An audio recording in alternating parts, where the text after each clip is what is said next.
LKPP yang akan menjadi moderator pada pentas pengadaan kali ini.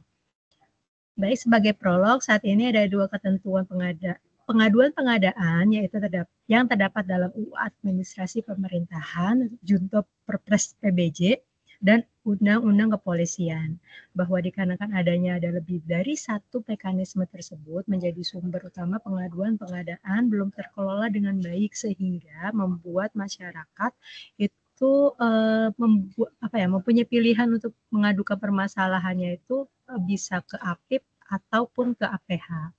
Nah, berdasarkan hal tersebut, diperlukan adanya kejelasan kompetensi dan penanganan pengaduan masyarakat terkait pengadaan barang jasa dan mekanisme penanganan pengaduan pengadaan barang jasa pemerintah serta alternatif solusinya agar pengaduan terkait permasalahan barang jasa dapat terkelola dengan baik dan tertib, sehingga terciptanya kepastian hukum untuk seluruh pihak. Untuk itu telah hadir di tengah-tengah kita saat ini narasumber yang akan sharing dan berdiskusi terkait pengaduan pengadaan barang jasa pemerintah berdasarkan perspektif UU Administrasi Pemerintahan dan UU Kepolisian, yaitu Bapak Dr. Dian Puji N. Simatupang SHMH. Selamat pagi Pak Dian. Selamat pagi Mbak. Selamat pagi. Iya, selamat pagi Pak Dian. Mohon izin Pak, ini pesertanya itu memang dari pelaku pengadaan seluruh KRPD begitu ya, terbuka dari Sabang sampai Merauke begitu. Nah, mohon izin kami sapa Pak Dian gitu ya Pak panggilannya. Baik, iya betul Mbak. Ya, terima kasih banyak Pak sudah berkenan hadir pada acara pentas pengadaan pada hari ini. Baik, untuk membuka mungkin mohon izin Pak Direktur kami sedang berhalangan hadir, akan diwakili gitu ya oleh Ibu Sari Melani selaku analis kebijakan media di direktorat kami. Selamat pagi Bu Sari. Pagi Mbak Putri Ayu. Ya, Ibu mohon berkenan untuk membuka kegiatan pada pagi ini, Ibu. Ya, baik Mbak Putri. Makasih Pak Dian sudah berkenan hadir. Ketemu lagi Pak Dian walaupun by Zoom ya Pak. Sehat Pak Dian? Alhamdulillah Mbak Sari. Alhamdulillah. Ya, alhamdulillah baik. Terima kasih Bapak Ibu sekalian atas kehadirannya di pentas pengadaan peningkatan kapasitas pengadaan yang tema kali ini yang mungkin selalu hangat gitu ya untuk dibicarakan. Kita coba sharing session ya Bapak Ibu tentang pengaduan. Nah, pengaduan ini kan biasanya kalau ada sanggah gitu ya. Terus kalau ada anggaran kita bisa sanggah banding kalau konstruksi. Tapi kalau nggak ada biasanya larinya jadi ke pengaduan. Begitu juga kalau sanggah tapi jawabannya kurang sesuai gitu ya. Tidak memuaskan gitu ya atau sanggahannya ditolak akhirnya larinya juga ke pengaduan. Kalau ada pemeliharaan nggak dilakukan di gedung gitu ya, akhirnya lari ke pengaduan. Nah, masalahnya pengaduan ini, Bapak Ibu sekalian, dalam pengadaan barang jasa pemerintah itu kan harusnya kalau berdasarkan ketentuan di pengadaan ditindaklanjutinya oleh APIP gitu ya, Bapak Ibu, aparat pengawas internal pemerintah. Namun kadang pengaduan itu masyarakat kan ngadunya kemana-mana ya, Bapak Ibu ya, bisanya ngadunya ke kepolisian gitu ya, ataupun aparat penegak hukum gitu, yang mana juga mereka punya undang-undang kepolisian nih, gitu. Nah, jadi sepertinya kok kayak ada 2 ketentuan ya dari undang-undang administrasi, ada juga dari undang-undang kepolisian. Nah, karenanya kami dari LKPP ini mohon pencerahan nih Bapak Ibu sekalian dari Pak Dian sebagai narasumber kita di pentas pagi hari ini, gitu ya. Semoga pagi hari yang cerah ini bisa tambah cerah gitu ya atas sharing ilmu dari Pak Dian. Mungkin itu Mbak Putri Ayu, Pak Dian, buat pengantar diskusi pagi hari ini. Semoga diskusinya bisa berjalan lancar, hangat, dan kita semua bisa mendapat tambahan pengetahuan dan wawasan. Terima kasih, Mbak Putri Ayu, saya kembalikan. Ya, terima kasih Bu Sari untuk pembukaannya dan pengantarnya begitu ya. Baik, langsung saja mungkin Pak Dian izin acaranya mungkin sedikit santai, tidak terlalu formal, tapi tidak juga meninggalkan esensinya begitu ya. Untuk awal ini kami ada beberapa informasi yang perlu kami sampaikan kepada para peserta. Di antaranya pertanyaan dan diskusi itu akan dibuka setelah paparan selesai disampaikan.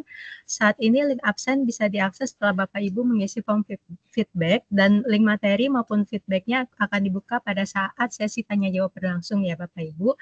Baik, langsung saja Pak Dian, izin langsung kita mulai ya Pak. Saya izin share screen.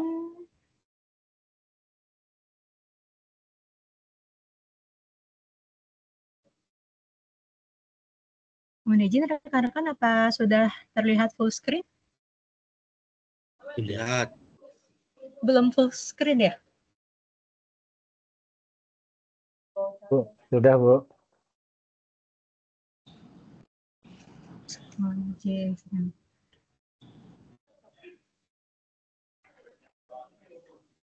Belum Bu. Belum.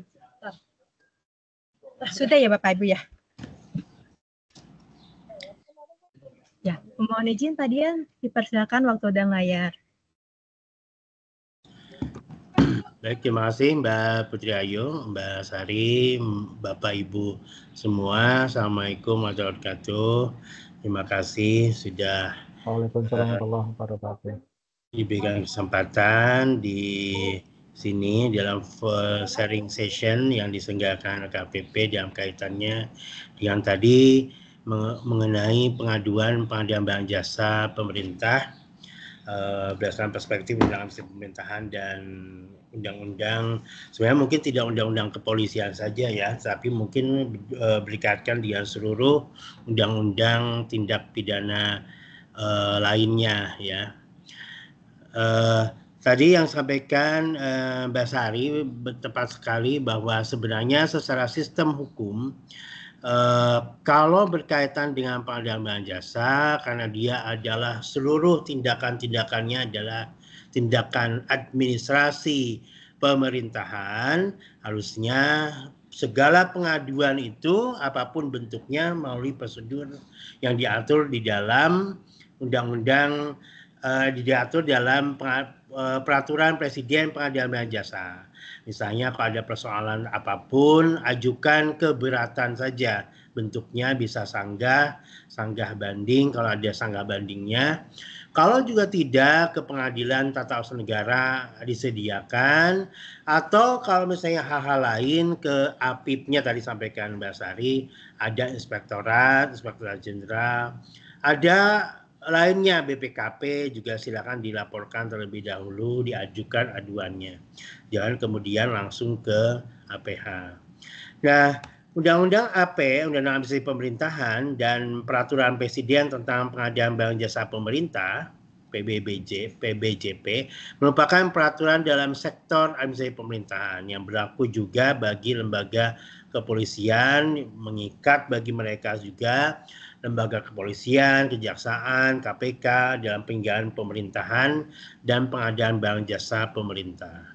Jadi seharusnya lembaga-lembaga manapun, baik kepolisian, kejaksaan, KPK atau apapun gitu ya, harus tetap tunduk mengikuti mekanisme dan prosedur di dalam Undang-Undang Administrasi Pemerintahan. Harus patuh. Ya. Sepanjang memang masih bentuknya pengaduan itu dugaan-dugaan. Apalagi dugaan-dugaannya bersifat administrasi pemerintahan. Undang-Undang AP dan PBJD, Perpres PBJP memiliki posisi yang sama dan tidak dapat dikesampingkan dengan adanya wewenang dalam Undang-Undang Kepolisian, Kejaksaan maupun Undang-Undang KPK, sehingga harus dipatuhi prosedur itu gitu ya, proses itu diikuti, jangan kemudian seakan-akan apapun menjadi pengaduan pidana, karena kan harus dilihat semua itu harus diidentifikasi terlebih dahulu. Dalam hal penyelenggaraan administrasi pemerintahan, wewenang tugas fungsi kepolisian dan penegak hukum juga memperhatikan AUPB. AUPB itu salah satunya. Di lembaga-lembaga lain itu terikat dengan undang-undang administrasi pemerintahan, ada mekanisme pengaduan. Kalau berkaitan dengan pejabat atau pegawai pemerintahan, ya diminta segera selesaikan dulu di internal, bukan kemudian langsung ke eksternal gitu ya. Nah, Bapak Ibu sekalian, masyarakat juga perlu aware. LKPP perlu mensosialisasikan persoalan ini kepada seluruh masyarakat manapun, termasuk kepada APIP-nya. Ya, jangan kemudian LKPP tidak mensosialisasikan juga, APIP di seluruh kementerian lembaga tidak mensosialisasikan. Ya. Nah, pengaduan-pengaduan bank jasa kalau diduga terjadi pelanggaran wewenang, prosedur, dan pelaksanaan, speknya kurang, orang yang nyediain nggak memenuhi syarat atau apapun, itu tidak dapat dilakukan secara langsung dengan tindakan kepolisian atau kejaksaan atau KPK, tetapi tindakan administrasi pemerintahan sepanjang bahwa dugaan itu karena pelanggaran wewenang, prosedur, dan pelaksanaan pengadaan barang jasa. Misalnya ini penyedia jasa kayaknya nggak punya kapasitas, atau ini sebenarnya tidak memiliki spek pengampuan untuk itu. Ya.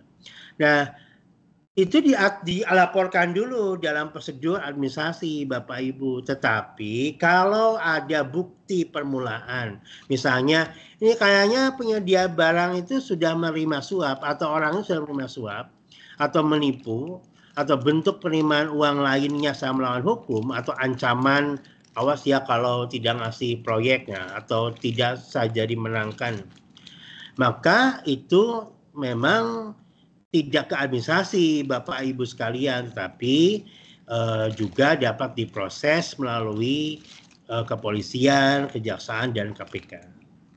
Tetapi dugaan-dugaan apapun Bapak Ibu ya soal ini orang nggak memenuhi syarat penyedia barang misalnya, atau saya kok nggak menang padahal saya memenuhi syarat, itu tidak perlu itu bukan suatu tindakan kepolisian, kejaksaan atau hukum lainnya, tetapi kepada administrasi untuk nanti APIP diidentifikasi. Kalau APIP-nya misalnya keberatan, berjenjang ke atas ya. Jadi kalau misalnya ke inspektorat provinsi, kabupaten, kota ternyata dia keberatan juga, ini kayaknya keputusan dan simpulan dari Inspektorat Kabupaten Kota Provinsi dan Inspektorat Jenderal Kementerian Lembaga kurang oke, ke ataskan ke BPKP. Kalau BPKP juga tidak dapat menerima, silahkan ke Pengadilan Tata Usaha Negara untuk dilihat dia ada kesalahan apa. Nah, konsep-konsep ini Bapak Ibu sekalian ada di pasal 30 pasal 20 Undang-Undang 314. Jadi ke APIP dulu semuanya. Nah, mengapa kemudian pembedaan itu harus dilakukan Bapak Ibu sekalian? Mengapa yang salah administrasi, salah perdata ke APIP, kalau yang ada suap tipuan paksaan ke pidana, kepolisian, karena apa? Karena dalam sistem hukum yang berlaku di seluruh dunia, nggak cuma Indonesia aja, ada dikenal 3 perbuatan melawan hukum. Kalau perdata, kalau administrasi negara, itu diselesaikan di administrasi pemerintahannya. Misalnya pengadaan barang jasa, ini kok tahapannya, prosedurnya melanggar hukum, itu di administrasi Bapak Ibu. Nggak usah, dan bukan wewenangnya APH untuk menyelesaikan. Wewenangnya masih ada di administrasi itu sendiri. Melalui siapa? Melalui APIP. Bagaimana kalau misalnya, maaf misalnya ya ini, dugaan-dugaannya misalnya ternyata menterinya yang melakukan, apakah mungkin APIP bawahan menteri bisa berani gitu ya Bapak Ibu ya? Maka laporkan ke BPKP supaya BPKP langsung kepada Presiden. Apalagi sekarang di kabinet baru, Kabinet Merah Putih itu ada namanya badan tersendiri, Badan Pengendalian Intern dan Investigasi Khusus. Nah, ke sana aja. Misalnya Bapak Ibu kalau misalnya dugaan-dugaan itu ternyata dilakukan oleh dilakukan oleh menteri. Misalnya dugaannya ya. Atau bagaimana kalau gubernur atau kepala daerah yang melakukannya gitu ya, bupati, wali kota, gubernur yang diduga melakukan itu, maka apakah berani inspektorat provinsi, kabupaten, kota berani, maka penyedia barang jasa laporkan ke Inspektorat Jenderal Kementerian Dalam Negeri. Itu diatur dalam PP 48 2016 sama PP 38 2016 ya. Jadi sebenarnya kalau ada yang begini, ada dugaan pelanggaran perdata, kamu nggak bayar gitu ya, saya dibayar dikit gitu loh. Atau ternyata penyedia atau pejabat pengadaan melanggar prestasi, nggak usah ke kepolisian, itu ke APIP-nya terlebih dahulu ya, ke APIP. Atau kalau dia administrasi salah wewenang, salah prosedur, salah substansi pelaksanaan, itu silahkan ke APIP juga. Nah, dua ini ke APIP Bapak Ibu, Undang-Undang Administrasi Pemerintahan mengaturnya dan dikuatkan di dalam putusan MK 25 2016. Ya Bapak Ibu ya. Jadi sebelumnya masih yang kemarin tadi, masih yang tadi Mbak. Nanti saya bilang next kok. Nah, yang seperti ini hukum perdata dengan administrasi itu kan masih di rumpun administrasi. Maka putusan MK menyatakan kalau yang hukum perdata, hukum administrasi selesaikan saja Anda di administrasinya sesuai dengan pasal 20 Undang-Undang 314. Tetapi kalau yang pidana ada suap, dugaan menerima suap, ada menipu gitu ya, ada ancaman dan kekerasan, maka silakan dia polisi, jaksa, KPK, silakan itu. Nggak usah pakai APIP-APIP ya.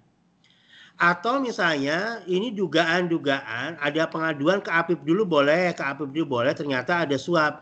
Nanti setelah itu ke sini, ternyata betul ada suap, misalnya terdeteksi saya menerima suap, maka langsung diidentifikasi. Mana ini ininya, tampilannya kok nggak ada?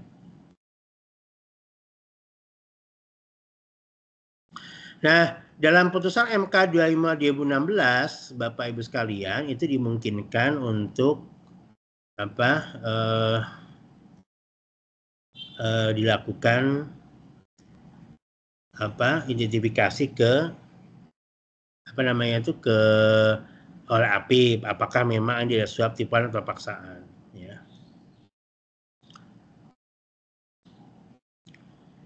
Tampilannya menghilang. Nah, Bapak Ibu sekalian, sebenarnya prinsipnya memang lebih utama ketika itu soal-soal pengadaan barang jasa itu lebih utama diselesaikan di dalam lingkup lingkup administrasi dahulu sebelum kemudian dilakukan tindakan-tindakan kepolisian. Itu idealnya Bapak Ibu sekalian ya. Tetapi saya wajib menyampaikan fakta yang ada di sini ya. Fakta di Indonesia itu sebagian besar mereka itu kemudian saling yang namanya juga ego sektoral, kemudian mereka menyatakan oh kami punya undang-undang sendiri. Mereka bilang oh kami undang-undang administrasi pemerintahan tidak perlu karena kami punya undang-undang sendiri. Itu adalah kekeliruan yang paling fatal di Indonesia yang harusnya Presiden mengambil keputusan bahwa segala apapun yang berkaitan dengan proses-proses pengadaan administrasi harusnya diadministrasi terlebih dahulu. Silakan dari Inspektur Papua Tengah ya mau menyampaikan ini. Silakan Pak.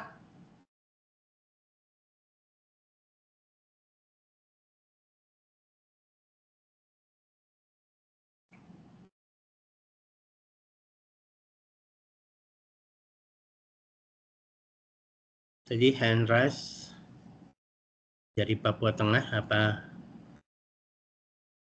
ada kendala?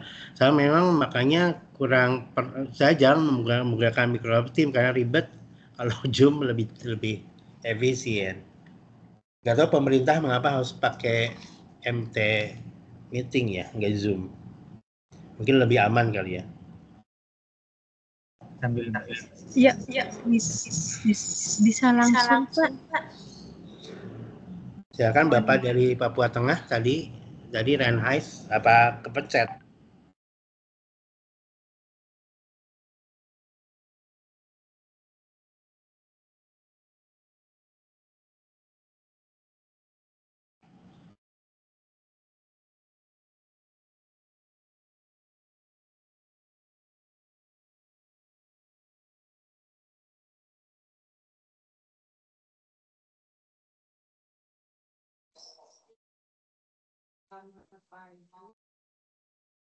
Ya, mohon izin tadian bisa dilanjutkan saja sebenarnya tadi. Oh iya. Baik, PPT-nya apa menghilang ya Mbak? Apa gimana ya ini teh? Makanya saya agak. Iya, mohon izin Pak, ini ada kendala teknis nanti sedang kami tangani. Sedang kami tangani itu. Ya. Maaf, Jadi Bapak Ibu. ya makanya itu saya juga mengapa nggak pakai Zoom ya. Baik Bapak Ibu sekalian, jadi dengan konsep tadi sebenarnya karena tiga perbuatan melawan hukum, maka sebenarnya kalau dikaitkan dengan undang-undang kepolisian, kejaksaan, dan undang-undang KPK, maka yang ada suap tipuan paksaan saja yang sebenarnya silakan mereka bisa langsung handle gitu loh Bapak Ibu ya. Sepanjang terbukti dan dibuktikan ada bukti permulaan cukup bahwa seseorang di dalam proses pengadaan bank jasa itu ada suap tipuan paksaan, lanjut sekali lagi. Maka sebenarnya, nah satu lagi Mbak Mas, nah yang ini. Nah Bapak Ibu sekalian, maka bagaimana undang-undang kepolisian, kejaksaan, dan KPK dapat bergerak ketika dalam proses pengadaan barang jasa secara langsung adalah ketika terbukti ada bukti permulaan yang cukup adanya suap, tipuan, dan paksaan. Tapi tipuan itu Bapak Ibu sekalian bukan berarti kemudian melanggar prosedur jadi tipuan, nggak bisa Bapak Ibu ya, karena kan saya melihat di dakwaan-dakwaan, saya kan mengidentifikasi Bapak Ibu sekalian waktu saya melakukan riset S3 dan juga riset tentang pengadaan barang jasa, ternyata 73% itu lebih pada soal perbuatan prosedur dan substansi pelaksanaan yang tidak ada kaitannya dengan suap, tipuan, dan paksaan. Ya. 37% memang betul ada indikasi suap, tipuan, paksaan. 37%. Tetapi lainnya lebih ternyata tidak menerima sesuatu, tetapi memang ada prosedur yang keliru. Tetapi prosedur itu kan administrasi. Bapak Ibu sekalian ya, pemulihannya lebih cepat daripada cara pidana kalau menurut saya ya, apalagi dikuatkan dalam putusan MK Demo 2016. Nah, betul sekali kalau yang ada suap tipuan. Jadi tipuan itu Bapak Ibu sekalian adalah ketika misalnya saya proses pengadaan barang jasa. Kita salah prosedur ya, tetapi Anda kasih uang ke saya. Nah, itu maksudnya. Jadi tipuan itu bukan salah prosedur, tapi setelah dicek nggak ada sama sekali penerimaan yang tidak sah. Kalau kelebihan bayar ya suruh dia balikin aja. Kalau enggak kenain denda bunga dalam pasal 3 ayat 7 Undang-Undang Perbedaan Negara. Nah, kalau yang soal-soal ini betul, saya juga sepakat. Kepolisian, kejaksaan, KPK langsung bergerak kalau ada suap, tipuan, paksaan. Tapi kalau pelanggaran prosedur, itu barang tidak bagus atau apa segala macam, balikin dan perbaiki, pulihkan cepat. Kecuali Bapak Ibu sekalian ada dugaan bahwa ini barang jelek, nggak kepake, ternyata ada sesuatu dari situ. Nah, maka fungsi APIP mengidentifikasi dalam audit investigasi, betul nggak sih ini orang atau ini penyedia barang atau ini pejabat pengadaan memang karena terbukti ada soal ini. Tipuan itu sekali lagi Bapak Ibu sekalian bukan membeli barang jadi jelek, tetapi membeli barang Kalau barang jelek diketahui, minta perbaiki dan balikin ya uangnya kalau perlu. Tetapi kalau tipuan itu ternyata disengaja dan saya memperoleh sesuatu, ternyata Bapak Ibu itulah yang menjadi kewenangan APH untuk masuk. Lanjut Mbak, Mas. Nah, oleh sebab itu kita bisa melihat Bapak Ibu sekalian, kerugian itu, kerugian negara ya dalam pengadilan barang jasa itu ada yang diselesaikan dalam APIP yang tadi Mbak Sari kemukakan kalau salah wewenang prosedur pelaksanaan di sini. Yang penting tidak ada yang nomor 2 ini loh Bapak Ibu ya. Tidak ada sama sekali perbuatan melawan hukum. Dalam bentuk penerimaan uang saat tidak sah, tidak menerima aliran penerimaan uang tidak sah, tidak menerima sesuatu saat tidak sah. Tidak sah ya. Kalau misalnya ke penyedia barang jasa bayar barang tidak bagus, ya harus dibayar lah. Meskipun bagus nggak bagus kan kudu dibayar karena dia sudah bekerja. Tetapi kalau tidak bagus, ya suruh dia segera tindakan administrasinya, perbaiki. Anda harus perbaiki, Anda harus balikin barang yang bagus. Itu cara yang cepat dan tepat. Dan yang penting Bapak Ibu sekalian, itu tidak ada kepentingan pribadi, inisiatif pribadi, pengharapan janji di luar kedinasan, ya dokumennya tetap sah, gitu ya. Nah, kalau situasi seperti itu terjadi, Bapak Ibu sekalian, salah wewenang, salah prosedur, salah pelaksanaan, APIP mengecek ternyata tidak ada uang apapun yang diterima pejabat pengadaan, kemudian si penyedia barang juga tidak melakukan pemberian atau apapun yang bersifat kickback, markup dan sebagainya, pemborosan tidak ada, maka silahkan untuk dilakukan upaya pengembalian atau perbaikan, pemulihan. Itu di putusan MK 25/2016 ada dan karena mengikuti pasal 20 Undang-Undang 30/14. Tetapi betul kalau penyelesaian APH, sekali lagi Bapak Ibu sekalian, kalau ada suap tipuan paksaan. Nah inilah Bapak Ibu sekalian, sebenarnya pidana itu, baik APH, Kejaksaan, Kepolisian, KPK, itu tuh soal ini, di negara lain juga begitu. Di negara lain tuh nggak ada salah prosedur itu kemudian dipidanakan, kasihan Bapak Ibu. Ya. Atau salah pelaksanaan. Ini ngapain dia impor gula kebanyakan, gulanya banyak gitu ya. Hal seperti ini dicek apakah orang ini, pejabat ini memang menerima sesuatu dari impor gula itu. Ya. Nah, kita cek. Oh, ternyata Anda itu membuat sesuatu yang membuat kekayaan Anda ini meningkat. Nah, tetapi kalau ternyata dia itu kebijakan yang salah, segera koreksi, maka kita identifikasi ini pejabatnya yang salah atau ada suatu keputusan yang dilakukan oleh seluruhnya, sehingga nanti siapa yang harus membayar kerugian itu, ya? Apakah biaya kerugian itu akan ditetapkan sebagai biaya negara atau biaya yang ditanggung oleh si mengambil keputusan. Nah, ini harus diidentifikasi Bapak Ibu. Di negara-negara lain juga begitu. Jadi tidak ada yang kemudian salah wewenang jadi pidana. Enggak ada itu. Maka saya bilang di dunia manapun maupun di akhirat bisa dicek kalau mau bisa ke akhirat. Ya Bapak Ibu ya, itu tidak ada. Cuma Indonesia aja yang kemudian ini berpindah ke sini. Waduh, kasihan sekali.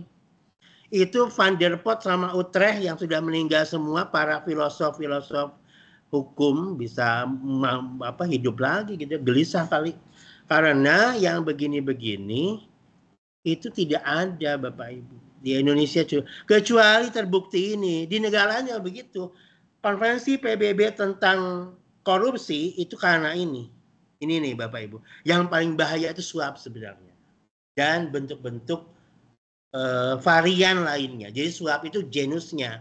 Tapi varian lain ada markup, ada kickback, dan bentuk lain. Nah itu yang sebenarnya di negara luar itu begitu keras. Ya, kalau yang ini memang betul pidana Bapak Ibu. Makanya kan mereka tuh melihat pada laporan kekayaan dan profilnya. Pejabat sama penyedia barang itu dicek ya. Kok nggak kolerasi? Saya misalnya gaji dosen Misalnya ya, saya lupa lagi, gajinya juga malu ngomong. Misalnya saya 2 juta, kemudian saya punya pulau di Honolulu gitu ya kan, nggak match gitu ya, nggak sesuai dengan profil keuangan saya. Nah, yang seperti itu Bapak Ibu sekalian sebenarnya yang merupakan bagian dari identifikasi antara bagaimana penyelesaian APIP dan APH. Lanjut Mbak, Mas.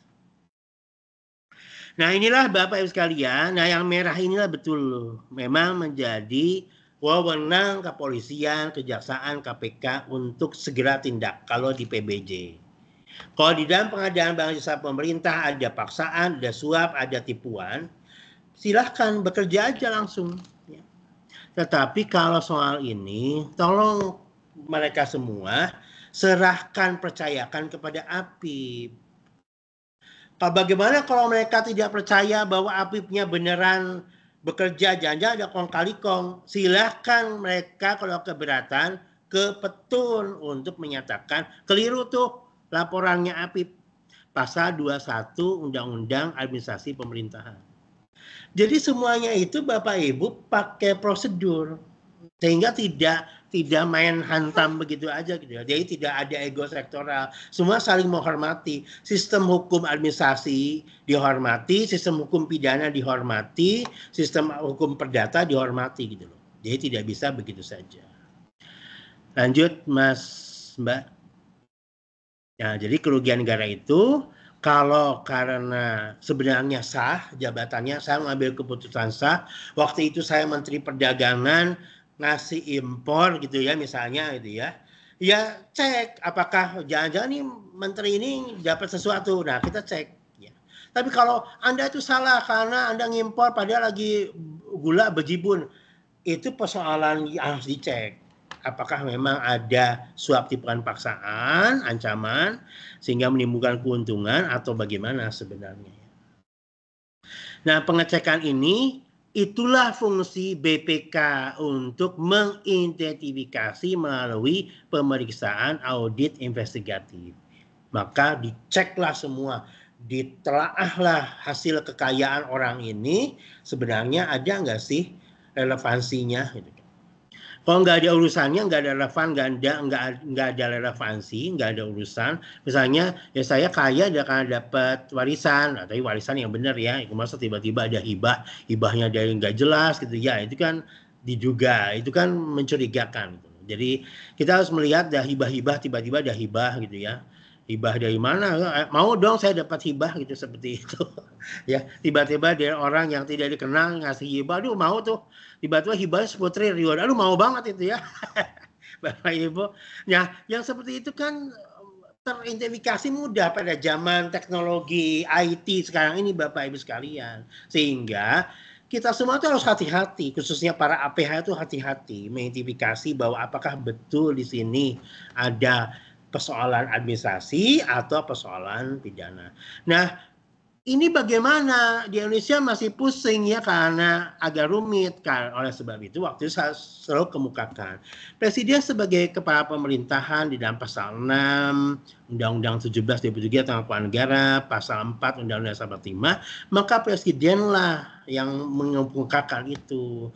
Ini pernah dilakukan Presiden Jokowi pada masa jabatan pertama menggunakan Perpres dan Impres. Impres kepada kepolisian, kejaksaan, dan KPK. Kalau ada apa-apa, cek dulu tolong bahwa ini apakah administrasi atau pidana. Waktu itu saya ingat tuh sama mungkin Basar ingat ya waktu itu saya ke LKPP untuk minta mensosialisasikan ini ya. Saya terus sama lembaga administrasi negara minta mensosialisasikan juga. Waktu itu ada ketua KPK, ada kepala BPKP, saya ingat tuh mensosialisasikan. Tapi kan Bapak Ibu tahu tadi soal mereka mengatakan, oh kami punya undang-undang sendiri, ya susah kalau seperti itu. Nanti orang administrasi juga bilang, orang pengadaan jasa bilang kami juga punya undang-undang sendiri gitu kan. Jadi akhirnya saling ego kalau begitu. Harusnya kan semua sistem hukum dihormati. Lanjut Mas Mbak. Nah, ke depan makanya kemudian selalu saya bilang bahwa sebenarnya secara presiden perkara pidana PBWJ lebih baik sebagai multitafsir, sebagai asumsi. Terlalu banyak asumsi. Harusnya kan betul-betul berdasarkan bukti saya itu menduga Anda punya sesuatu dan Anda itu kaya karena suap, misalnya gitu ya. Jadi tidak bisa kemudian hanya asumsi karena gara-gara Anda itu memutuskan impor jadi akhirnya semua jadi kebanyakan. Nah, itu kan terlalu asumtif ya. Sehingga harus ada relevansinya secara langsung. Nah, multisafti ini di Indonesia berbahaya, Bapak Ibu sekalian. Makanya seharusnya kembali lagi saya mengingatkan, presiden lah sebenarnya kita berharap menetapkan. Jadi, apakah boleh presiden karena APH itu semua independen? Boleh kalau dia kepala pemerintahan. Sesuai dengan Praduga Rahmat, presiden sebenarnya sebagai pembentuk peraturan dan yang melaksanakan peraturan itu memang perlu menegaskan bahwa yang administrasi itu bukan, sebenarnya ini tidak perlu ada presiden pun dengan putusan MK 25 2016 sudah dapat dilaksanakan. Cuma kan APH-nya juga tidak mau patuh. Nah, dalam kondisi ini Bapak sekalian, menurut saya ya LKPP itu dan instansinya wajib memberikan bantuan hukum. Kasihan tuh Bapak Ibu mereka pejabat pengadaan yang telah bekerja tidak menerima sesuatu, bekerja dengan kedinasan.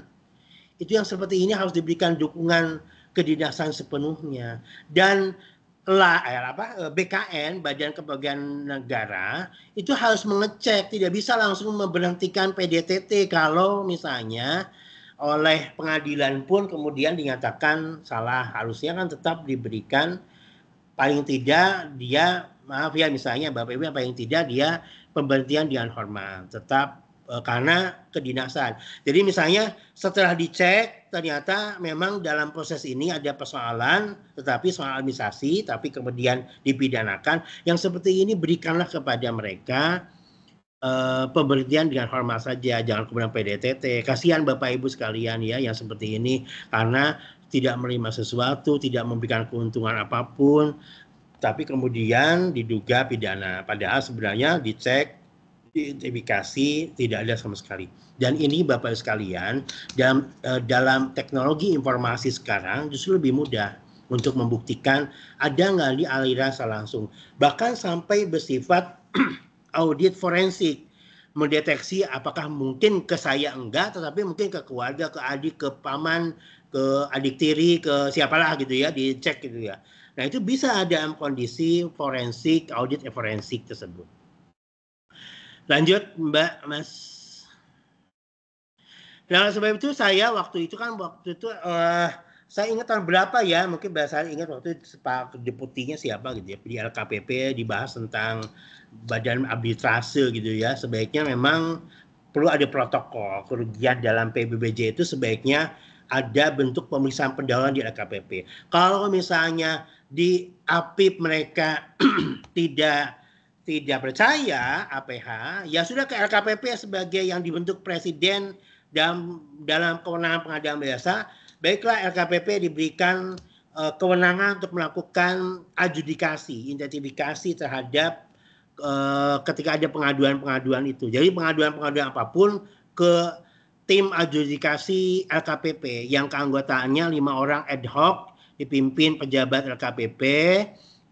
Kemudian majelisnya ada 1 instansi auditor intern dan 3 lainnya independen profesional terkait sektor. Misalnya kalau yang diadu pengadaan barang jasa bidang tol ya ahli tol. Kalau misalnya di bidang kesehatan, pengadaan kesehatan ya ahli kesehatan dan semuanya. Jadi nanti itu betul-betul teridentifikasi sehingga akhirnya apakah ini pengaduan itu masuk ke administrasi, perdata, atau pidana.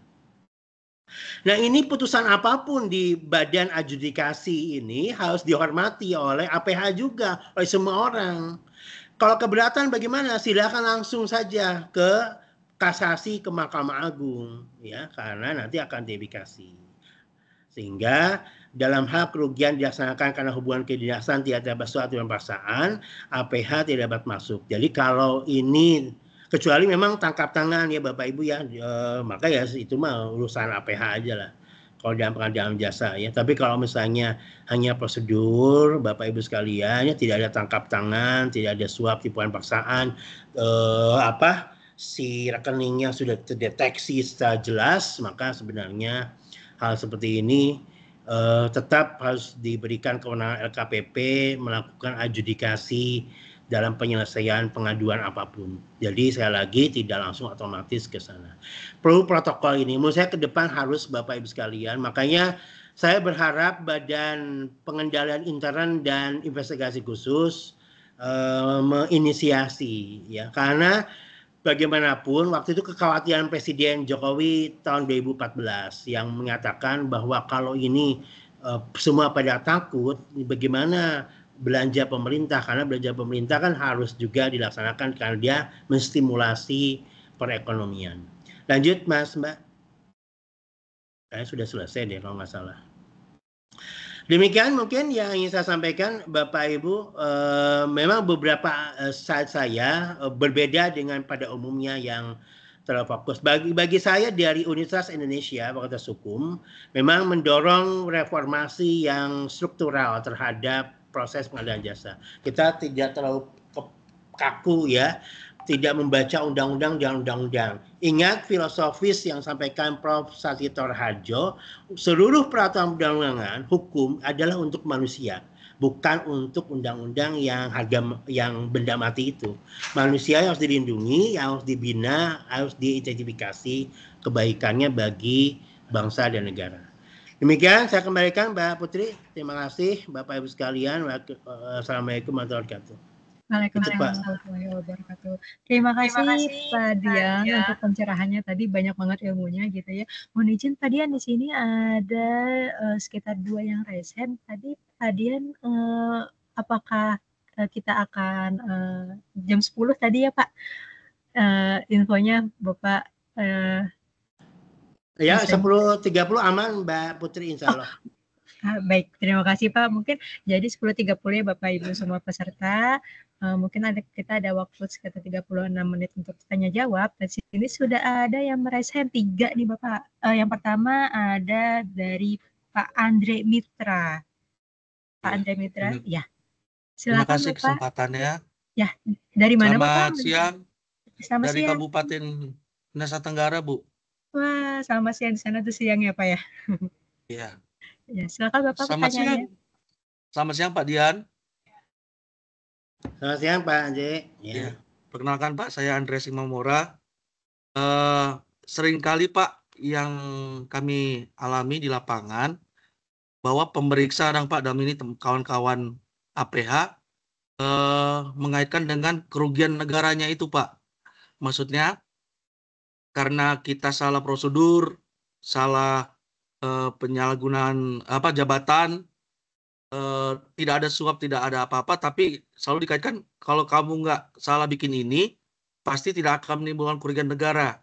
Sama dengan halnya seperti ini Pak, bila tuntutan ganti rugi tidak dibayarkan, maka itu akan dibawa ke pidana, jadi menimbulkan kerugian negara. Artinya Pak, pasal 3 dari Undang-Undang 31 tahun 99 Tipikor Pak memang momok sekali Pak untuk dalam pelaksanaan pengadaan barang jasa Pak, terkait kami sebagai pelaku pengadaan Pak di lapangan, karena biasanya kawan-kawan yang di APH selalu mengaitkan tentang prosedur penyalahgunaan sehingga menimbulkan kerugian negara sekalipun tidak terbukti ada suap atau suap atau korupsi. Kemudian Pak, terkait dengan juga saya pernah pelajari Pak dari jurisprudensi, sedangkan bukan kami pelaku pengadaan, sedangkan seorang direktur BUMN kalau nggak salah Pertamina ya Pak, Karen Agustiawan, harus menunggu kasasi MA baru dia bisa dibebaskan, bahwa itu ada business judgment rule. Dia sudah bersikap hati-hati, itu baru sangat artinya Pak ditindak dulu Pak, diperiksa dulu dan dibawa ke pengadilan dulu. Bagaimanakah langkahnya Pak kalau supaya teman-teman APH kalau tahu-tahu itu betul-betul ada administratif, tidak jadi tidak diteruskan ke dalam penuntutan. Sekian dan terima kasih Pak. Langsung jawab Mbak Putri, langsung ya. Ya, langsung saja Pak, silakan. Terima kasih Pak Andre. Pertama, itulah yang memang juga dikemukakan. Nah, inilah akibat apa Pak Andre? Sosialisasi tentang Undang-Undang 30/2014 sampai ke daerah, sampai ke para personel di bawah itu di APH itu kurang. Mereka tidak tahu bahwa ada putusan MK 25/2016 dan pasal 20 Undang-Undang 30/2014. Putusan MK 25/2016 menyatakan karena ada Undang-Undang 30/2014 tentang administrasi pemerintahan, khususnya pasal 20, kerugian negara itu tidak bisa ansih hanya persoalan pidana. Jadi misalnya tadi Pak Andre bilang, ya memang betul Anda tidak suap tipuan tapi ada kerugian negara. Mereka lupa bahwa kerugian negara bisa diselesaikan dengan administrasi, kembalikan aja selama sesuai kerja pasal 20 ayat 4. Memang betul ada kerugian negara, tetapi karena kerugian negara terjadi karena administrasi, salah wewenang, salah prosedur, salah pelaksanaan, masukkan ke masukkan ke tagihan terhadap orang, atau kalau misalnya dia ternyata hubungan kedinasan dan memang ada suatu yang dilaksanakan secara penuh, maka menjadi biaya terhadap daerah. Dan itu kerugian negara dianggap sebagai biaya, Pak Andre, sama seperti dalam Undang-Undang 2/2020 tentang kebijakan keuangan negara. Segala sesuatu yang memang kemudian terjadi high cost itu adalah biaya. Nah, ini Pak Andre sayangnya sampai sekarang, waktu itu sebenarnya AKPP dan LAN mau mengadakan sosialisasi bagi seluruh Kapolda Kajati se-Indonesia atas perintah Presiden. Sayangnya tidak terjadi karena mereka bilang kami punya undang-undang sendiri. Nah, ini sebenarnya moga-moga dengan sekarang pemerintahan yang baru ini didorong lagi gitu loh Pak Andre, karena khususnya sosialisasi itu di tingkat daerah di bawah ya. Kalau mungkin di beberapa pusat memang ada ya, tapi kan perlu menyeluruh, sosialisasi harus gencar untuk mengingatkan bahwa betul memang ada kerugian yang terjadi kalau meskipun tidak ada suap tipuan paksaan, tetapi kerugiannya itu mengacu pada pasal 20 Undang-Undang 30/2014 diselesaikan dengan cara administrasi. Nah, yang kedua berkaitan dengan perkembangan mengenai pengadaan, sebenarnya memang lebih banyak kembali lagi sosialisasi dan juga peran dari semua gitu. Menurut saya sih LKPP harus berani mengambil peran yang signifikan ya untuk kemudian menginisiasi kembali 3 APH itu, termasuk 2 auditor, baik auditor negara maupun auditor intern BPKP dan BPK, untuk bertemu kemudian mengidentifikasi ini ya. Perlu ada pertemuan nasional tentang ini loh, termasuk nanti Badan Pengendalian Intern dan investasi khusus yang dibentuk Presiden itu ya, supaya nanti ada kesepahaman gitu loh Pak Andre. Nah, ini supaya apa? Supaya yang tidak terjadi seperti yang terjadi pada yang tadi Pak Andi kemukakan terhadap Ibu Karen dan semuanya gitu kan. Yang aneh yang putusan terakhir Bu Karen terakhir Pak Andre, di situ dinyatakan kata hakim, ya memang ada kerugian itu ditagihkan aja ke Amerika, tapi ibu tetap pidana. Kan aneh, padahal dia persoalan perseroan. Kalau persoalan ya pasal 138 cara mengidentifikasinya, bukan kemudian dengan cara pidana. Nah, ini sebenarnya sekali lagi Pak Andre, Bapak Ibu sekalian, lebih pada bagaimana cara kita semua menyadarkan bahwa sistem hukum itu semua ada dan tidak ada suprem, tidak ada yang superior ya. Tidak ada superior, apalagi pidana. Pidana itu kodratnya adalah ultimum remedium, paling terakhir setelah semua rangkaian-rangkaian telah dilakukan, kecuali menjadi premium remedium kalau terjadi suap tipuan paksaan. Tetapi dia ultimum remedium kodratnya ketika soal-soal yang tadi, kalau hukum administrasi tidak bisa bekerja, hukum perdata tidak bekerja maksimal, baru tuh digunakan hukum pidana. Gitu Pak Andre, tapi harapan kita memang semoga ada yang menginisiasi ini ya, sehingga ada pertemuan 3 APH tambah 2 auditor negara itu, sehingga akhirnya terwujud sistem pengawasan menyeluruh penyelesaian hukum menyeluruh terhadap proses pengadaan barang jasa di Indonesia. Demikian Pak Andre, terima kasih Pak. Ya, Pak Andre sudah menjawab ya Pak ya. Terima kasih Pak, terima kasih Bu. Ya, terima kasih Pak Andre. Baik, langsung ke pertanyaan kedua, Pak Irwan Iskandar. Silakan untuk unmute dan diaktifkan videonya, Bapak Irwan. Ya Mbak, saya dalam perjalanan Mbak, mungkin video agak sulit.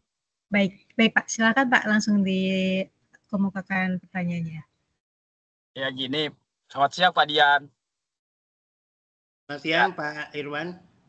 Nah begini Pak, terkait sosialisasi Pak, yang bertanggung jawab ini untuk sosialisasikan undang-undang terkait institusi pemerintahan, terus tindak pidana.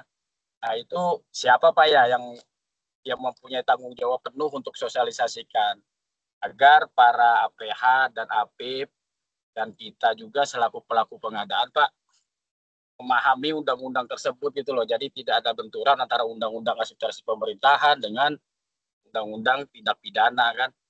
Karena selama ini Pak, ketika APH itu menerima laporan dari pihak luar atau yang kalah tender, itu langsung ditindaklanjuti sebagai tindak pidana Pak. Langsung memanggil semua pelaku pengadaannya dan memproses, memberi acara dan mencari kesalahan Pak. Kan ibaratnya mencari suap gratifikasinya. Jadi kesalahan, ketika ada kesalahan prosedur langsung dijadikan tindak pidana seperti itu. Dan kedua Pak, mungkin selama ini kalau diperhatikan kan Pak, ini saling benturan gitu loh Pak. Dan APIP pun Pak, ketika ada laporan masuk dan kami selaku pelaku pengadaan juga meminta APIP untuk menindaklanjuti, APIP kalau sudah ke ranahnya APH Pak, dia langsung tidak mau ikut campur Pak gitu Pak. Nah, kami tidak berani udah kalau sudah ke ranah APH bilang itu Pak. Padahal masih dalam hukum administrasi pemerintahan gitu loh Pak. Mungkin itu Pak. Saya dua pertanyaan itu aja. Mohon saran Bapak. Terima kasih. Terima kasih Pak Irwan. Langsung ya Mbak Putri, maaf. Baik. Pak Irwan, betul Pak Irwan sebenarnya yang seperti ini concern saya sejak dulu ya, sejak Undang-Undang 3014 gitu ya. Apalagi saya juga ikut menginisiasi Undang-Undang 30 ini dan putusan MK 25/2016. Jadi sekali lagi kita sebenarnya bergantung banget kepada presiden. Presidenlah yang karena dia kepala penyelenggaraan pemerintahan Pak Irwan, sehingga dialah yang harus mendorong semua. Apa yang dilakukan Presiden Jokowi waktu tahun 2014 mengeluarkan Impres 2 2015 apa 2015 atau 2016 gitu, sama Perpres 1 2016 dulu, dan memanggil ke Istana Negara di Istana Bogor para kepala kepolisian dan kepala kejaksaan tinggi sebenarnya sudah dilakukan. Sayangnya sekali lagi Pak Irwan, pemahaman di atas dan ke bawah itu berbeda, sehingga akhirnya ini perlu memang perintah yang tegas gitu ya, supaya teridentifikasi. Menurut saya ini mungkin LKPP atau mungkin Pak Irwan menginisiasi dengan asosiasi seluruh rumpun stakeholder pengadaan barang jasa bisa menyampaikan mungkin kepada Presiden melalui Badan Pengendali Intern dan Investasi Khusus. Ya, semoga kepada mereka dapat kemudian bisa sampai kepada Presiden, karena ini hanya bisa dilakukan Pak Irwan kalau memang aware presidennya, sehingga dia ini bukan tidak mengurangi independensi masing-masing, tidak mencampuri juga, bukan bentuk intervensi, karena presiden cuma mengingatkan ini ada dua undang-undang, ada undang-undang pemerintahan dan undang-undang Anda semua. Nah, dalam kondisi itu kan Pak, apalagi ada putusan MK 2016, itu kan sudah jelas ya, tinggal presiden kan melaksanakan undang-undang, maka disampaikanlah kepada mereka, diingatkan, ini loh ada undang ini, maka kalau ada kondisi-kondisi itu lakukan. Atau bisa jadi Pak Irwan, presiden melalui Badan Pengendalian Intern dan Investasi Khusus itu menginisiasi pertemuan antara LKPP, antara 3 APH plus 2 auditor, supaya mempunyai kesepahaman bersama. Kalau mulai pasal 16 Undang-Undang 14 itu kemudian disusunlah MOU oleh mereka tanpa mengurangi kewenangan mereka secara independen, ya. Pada hakikatnya upaya ini sebenarnya untuk menertibkan sistem administrasi pemerintahan kita, selain juga memberi kepastian hukum dalam penegakan hukum di proses pengadaan barang jasa pemerintah. Nah, ini mungkin kalau menurut saya Pak Irwan nanti mungkin KPP atau asosiasi seluruh pemangku kepentingan stakeholder di rumpun pengadaan jasa pemerintah menginisiasi ini kepada Presiden melalui Badan Pengendalian Intern. Dan ini kalau waktu itu saya sudah sampaikan Pak, secara kami dari Fakultas UI sudah menyampaikan kepada Pak Kepala Badan ini. Beliau sih ya aja ya, nggak tahu ya, karena kan itu terserah sampai ke mereka ya terserah lah. Tapi kita sudah sampaikan Pak, karena untuk apa? Supaya memberi kepastian hukum dan keadilan juga kan Bapak Ibu ya, supaya yang seperti ini mereka diberikan kenyamanan tetapi tetap aware mengenai akuntabilitas dan transparansinya. Jadi tetap governance, tetap mengikuti good governance, tata kelola pemerintahan yang baik, tetapi juga memberi aware ya, insight yang tepat bahwa ini tetap harus govern, tetap harus akuntabel dan harus tetap transparan. Nah itu Pak Irwan, jadi mari kita menunggu, karena kan ini belum 100 hari ya, kita ingin harapkan ini dilakukan supaya apa tadi Pak Irwan kemukakan, supaya hal-hal yang kecil remeh-temeh ini tidak mengganggu seluruh upaya-upaya pengadaan barang jasa bagi kepentingan masyarakat dan tujuan bernegara itu sendiri. Terima kasih Pak Irwan, terima kasih Mbak Putri, saya serahkan kembali. Ya, terima kasih Pak Dian untuk jawabannya. Pak Irwan sudah menjawab untuk pertanyaannya. Mbak. Ya. Terima kasih.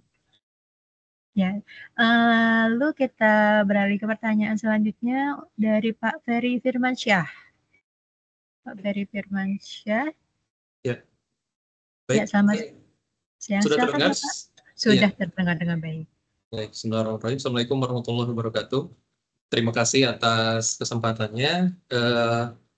Mungkin pertanyaannya juga terkait dengan yang disampaikan, di jawaban-jawaban yang disampaikan dengan Pak Dian mungkin tadi. Yang pertama adalah menurut Bapak urgensitas adanya undang-undang pengadaan barang jasa secara nasional gitu ya, undang-undang barang jasa pemerintah ya secara nasional itu penting tidak gitu, apalagi dikaitkan tadi dengan usulan Bapak adanya kewenangan dari LKPP terkait dengan menentukan kerugian negara ini apakah masuk ranah administratif atau masuk tadi ranah pidana gitu ya. Karena ini penting dengan adanya pasal 3 Undang-Undang Tipikor tadi gitu kan, karena itu seolah-olah itu yang semua hal gitu ya, yang terkait dengan kerugian negara terlepas dia administrasi atau dia memang benar-benar ada pidananya itu masuk ke ranah pidana gitu. Nah ini yang menjadi momok juga bagi tadi sudah disampaikan. Jadi ini urgensitas dari undang-undang ini menurut Pak Dian seperti apa ya pengadaan barang jasa.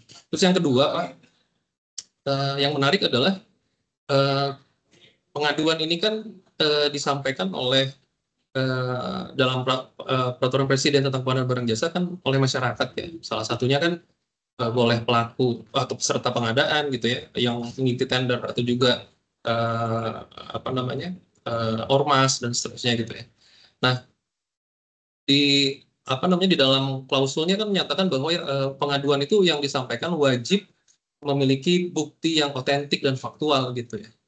Nah dalam kenyataannya nih di dalam praktek pelaksanaannya ini kan kalau misalnya pelaku pengadaan seperti kami di Bogor misalnya ada persoalan pengaduan, waktu kita tanya pengaduan yang mengadu siapa, kemudian apakah ada bukti faktual dan otentiknya, ini kan dari pihak KPH-nya kadang-kadang tidak menyampaikan itu secara transparan gitu Pak. Nah ini juga yang menurut kami juga akan sangat bermasalah kalau ini tidak diatur dengan baik atau dikelola dengan baik tata kelolanya, karena ya orang yang merasa tidak puas, orang yang merasa dendam, atau orang merasa tidak suka dan segala macam, meskipun tidak ada unsur-unsur suap atau pidana di sana, tetap saja bisa melaporkan atau melakukan pengaduan secara ugal-ugalan lah ya bahasa. Nah ini nih menurut Pak Dian sebaiknya seperti apa? Mungkin itu saja. Terima kasih. Ya, silakan Pak Dian, bisa langsung dijawab. Baik, terima kasih. Masih Pak Ferry, memang pertama ya, yang terakhir dulu itu, memang betul tuh Pak. Konsep yang pengaduan seperti tadi, harusnya juga punya standar ya. Tidak mungkin saya ngadu, misalnya karena saya bete sama Pak Ferry, saya aduin aja. Karena gara-gara bete aja gitu loh, kesal sama saya, benci banget sama Pak Ferry gitu ya. Itu aja sebenarnya kan tidak bisa, harus punya standar gitu loh. Formatnya tadi bukti relevan Anda valid, buktinya itu relevan Anda valid, divalidasi oleh pihak berwenang. Misalnya, apakah betul saya itu menerima sesuatu, maka validitasnya nggak cuma saya menduga dia, kalau itu mah seenak-enaknya gitu ya. Yang itu ya betul yang tadi Pak Ferry kemukakan menjadi ugal-ugalan. Jadi harusnya memang validasi, maka si APH itu harus juga memvalidasi. Makanya kemudian kan lebih baik ke APIP. Nah bagus Pak Ferry kalau di PP 38 2016 sama PP 48 2016 itu kalau ada aduan ke APIP itu ada tuh bahwa dokumen harus divalidasi, ada konfirmasi dan dikonfirmasi. Baiklah validasi nggak ada, tapi konfirmasi misalnya apakah betul nggak ada ini. Nah ini kan apapun udah nggak divalidasi, konfirmasi nggak ada, tiba-tiba langsung dilakukan proses, ini kan nggak tersandar gitu loh. Ya ini yang sebenarnya sangat berbahaya sekali ya. Makanya kemudian memang perlu tuh. Nah, menjawab pertanyaan yang pertama Pak Ferry tadi, maka urgensi sekali undang-undang ini mengatur hal tersebut. Tapi sayangnya saya kan diundang tuh Pak Ferry dalam diskusi RUU ini. Saya bilang kok ini masih ngomongin pidana-pidana, nggak ada. Coba dibedakan. Saya kembali lagi yang tadi saya paparkan, saya udah kemukakan tuh Pak Ferry di dalam diskusi penyusunan ini di awal itu saya sampaikan nggak bisa kalau ini tidak ada identifikasi. Jadi tidak boleh seperti ini Pak Ferry, seperti di Perpres Pengadaan Barang Jasa, bahwa pelanggaran terhadap pengadaan dikenakan sanksi A, sanksi perdata, B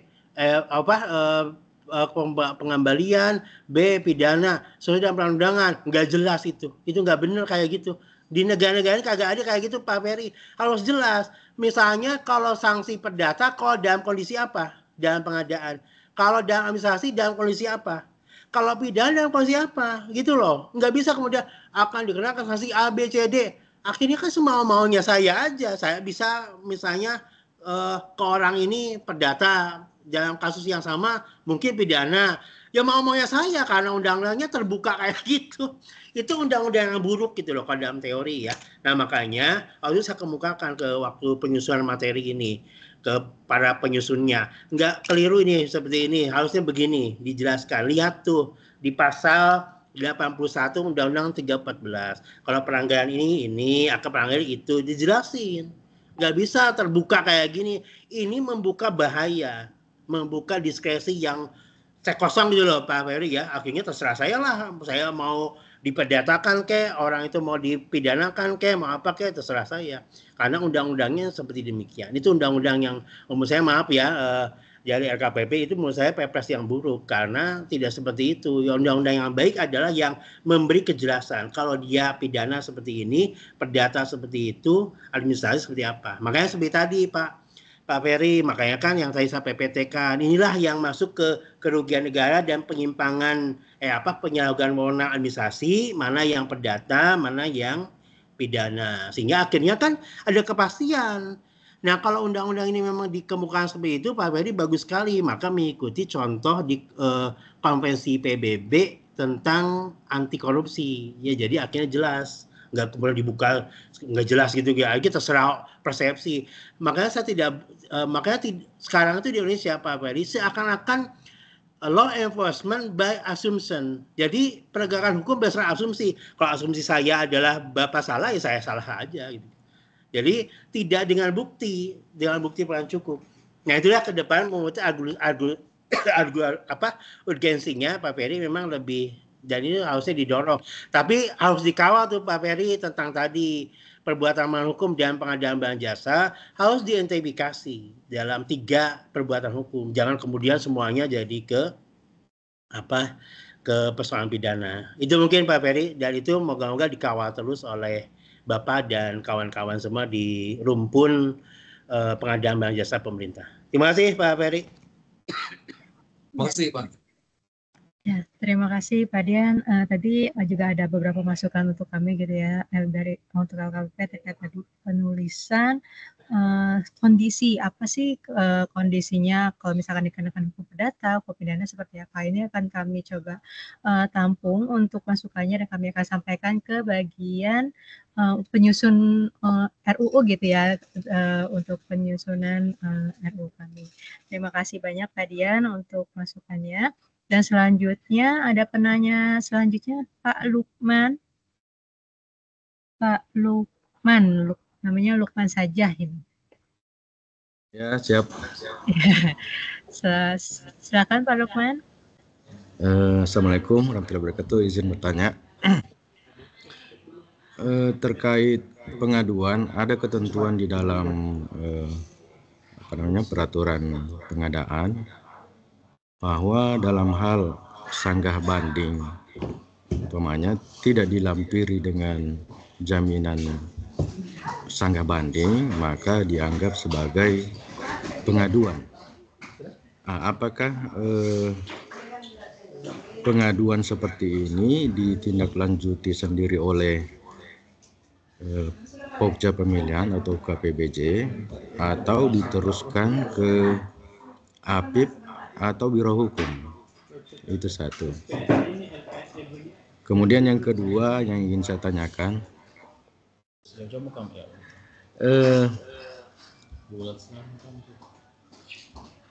di dalam aturan Undang-Undang Nomor 30 Tahun 2014 ada diatur upaya administratif banding itu harus ditujukan kepada atasan pejabat yang mengeluarkan putusan. Sementara di Perpres 16 tahun 2018 terkait sanggah banding itu ditujukan kepada KPA yang sebenarnya bukan dalam satu organisasi perangkat daerah dengan Pokja yang mengeluarkan keputusan penetapan pemenang. Sebenarnya sebelum 2018, sebelum dibentuknya UKPBJ, di mana Pokja masih berada di perangkat daerah masing-masing, maka itu masih relevan. Tetapi setelah UKPBJ berdiri, seakan-akan ini berbeda organisasi antara UKPBJ dan perangkat daerah, dalam hal ini KPA yang menjadi tujuan sanggah banding. Mohon pandangannya Bapak dari kerangka hukum administrasi adanya perbedaan ini terkait dengan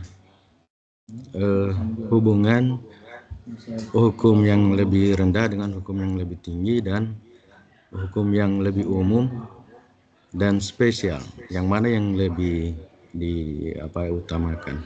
Terima kasih. Ya, silakan Pak Dian. Terima kasih Mbak Putri, terima kasih Pak Lukman. Jadi sebenarnya tentu kalau ada keberatan sanggah atau sanggah banding, sanggah tentu kan kepada pejabat yang memutus gitu ya Pak ya, kalau kita mengikuti konsep keberatan dan banding administrasi. Sanggah itu berarti kepada pejabat yang memutus, apakah itu PPK atau siapa gitu ya, pejabat yang menandatangani keputusan. Kemudian kalau sanggah banding kepada langsung pimpinan di atasnya, misalnya kalau PPK-nya adalah direktur eselon 2 misalnya gitu ya, berarti kan menteri, atau kalau PPK-nya adalah Kasubdit misalnya, atau kepala bidang di dinas, kepala dinas gitu kan. Jadi kepada atasannya gitu kan. Itu prosedurnya demikian. Nah kalau tidak usah ke biro hukum, ke pengaduannya Pak diselesaikan secara administrasi. Kalau biro hukum itu kalau memang setelah dicek ternyata teridentifikasi ada persoalan-persoalan yang tadi Pak, apakah ini perbuatan hukum pidana, administrasi atau perdata, maka biro hukum akan diminta tanggapannya. Tapi kalau misalnya tidak persoalan-persoalan apapun tentang itu, ya masih di ranah administrasi yang memutus saja sesuai dengan asas praduga reh matek gitu ya. Jadi tidak perlu dilibatkan mereka kecuali memang ada indikasi-indikasi yang tadi apakah ini perdata, pidana atau administrasi, maka Biro Hukum dan APIP akan diminta tanggapannya, dianalisis. Oh ini sebenarnya ada persoalan-persoalan itu. Nah seperti ini sebenarnya Pak Lukman bagus dibuat protokol istilahnya itu kayak SOP lah ketika kondisi-kondisi itu terjadi. Kan ada kewajiban di pasal 20 Undang-Undang 314. Anda buat aja SOP-nya. Karena biasa gini Pak Lukman selalu ditanya kalau APH itu, Anda kalau yang gini-gini bagaimana prosedurnya? Nah tunjukin aja nih SOP kami gitu loh. Biasanya kami punya cara kalau mengidentifikasi pengaduan ini adalah dengan ini adalah semuanya. Kecuali kalau misalnya LKPP menyusun juga, kan LKPP bisa jadikan pedoman juga penyusunan tata cara di mereka. Nah, bagaimana tentang tadi yang lebih didahulukan undang-undang ya Pak Lukman ya? Undang-undang apa? Masih mute Pak Lukman.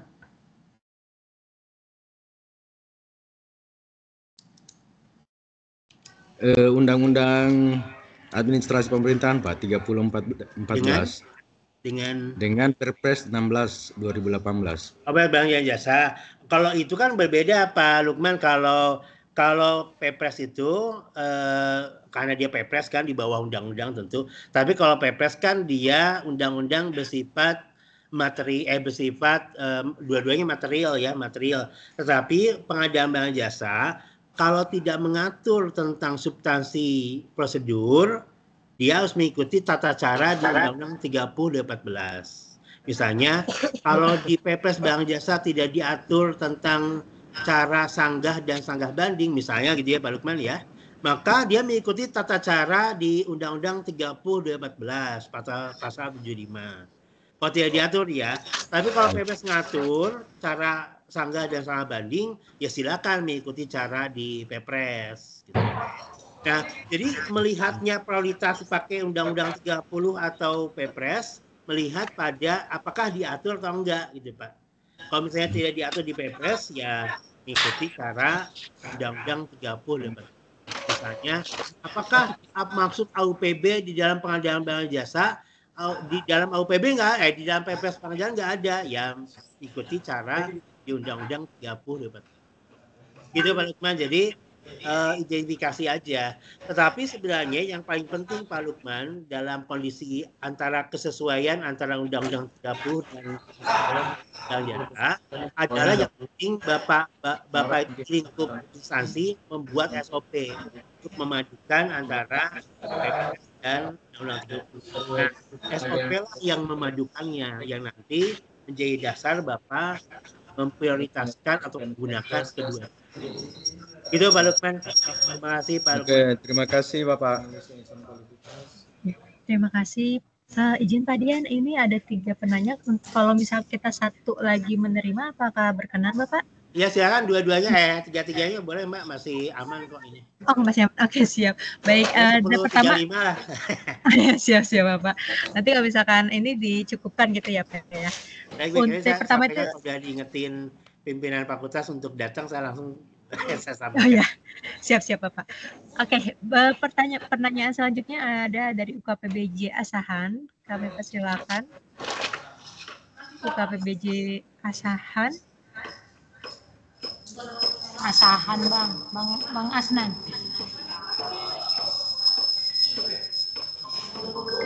Bocor boy.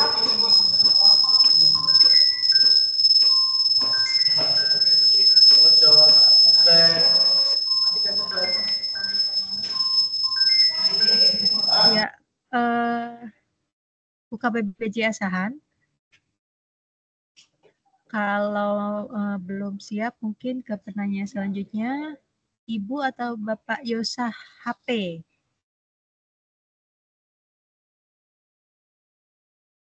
Ibu atau Bapak Yosah HP?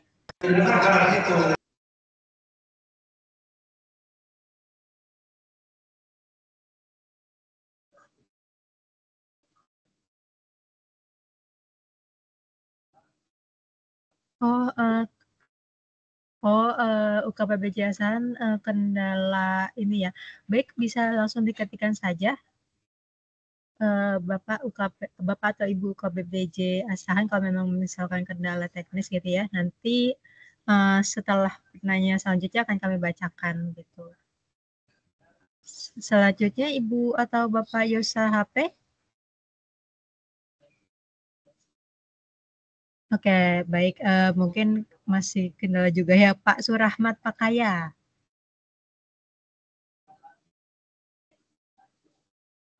Ya, makasih banyak. Ya, Mohon izin Pak Dian, Ibu, makasih atas kesempatannya. Mohon izin, saya dari UKPBJ Gorontalo Utara. Menyambung tadi yang Pak Lukman sampaikan, bahwa sebagaimana yang Pak Dian sampaikan, kalau diatur di Perpres, berarti kita tidak mengikuti Undang-Undang 30 kan. Sempat kami mengalami hal yang sebagaimana Pak Lukman sampaikan itu, soal sanggah banding, kan pesertanya tidak menyampaikan sanggah banding, tapi mereka langsung mengadu ke PT UN, dan itu diproses terus karena pengacaranya mereka sampaikan bahwa Undang-Undang 30 lebih tinggi daripada Perpres. Karena jadi tapi ketika di PT UN tetap mental, tetap kami yang menang karena mereka tidak mengajukan sanggah banding. Untung PT UN-nya masih mencermati hal-hal yang seperti ini.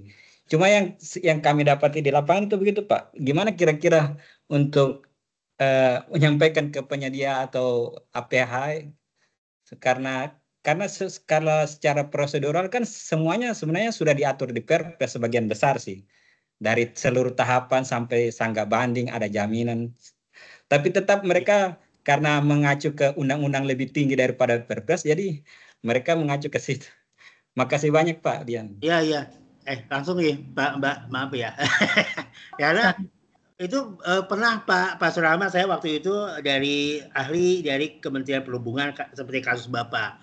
Saya kemukakan begini, memang betul bahwa di dalam pasal 75 Undang-Undang 314 upaya administrasi itu ada dua, keberatan dan banding administratif. Tapi khusus untuk pengadaan barang jasa itu kan hanya dua, tetapi yang satu kan untuk jasa konstruksi kan dengan jaminan tadi yang Pak Surahmat harus bayar. Nah itu diksaran mereka bilang nggak usah bayar. Kata siapa? Karena mengapa Pak Surahmat mengikuti Perpres barang jasa? Maka nanti bilang Pak Surahmat ada Perma 6 2018. Peraturan Mahkamah Agung nomor 6 tahun 2018 yang mengatur bahwa upaya administrasi mengikuti peraturan dasar sektornya. Pasal 3 ayat 1 Perma 6 2018. Jadi kalau misalnya seperti ini kan Pak Surahmat contohnya ya. Kalau di Perpres barang jasa di Undang-Undang 3014 upaya administrasi itu tidak boleh bayar Pak. Bahkan jaminannya nggak perlu. Tetapi kan di peraturan dasarnya pengadaan barang jasa untuk jasa konstruksi apalagi harus tetap bayar jaminan gitu kan Pak?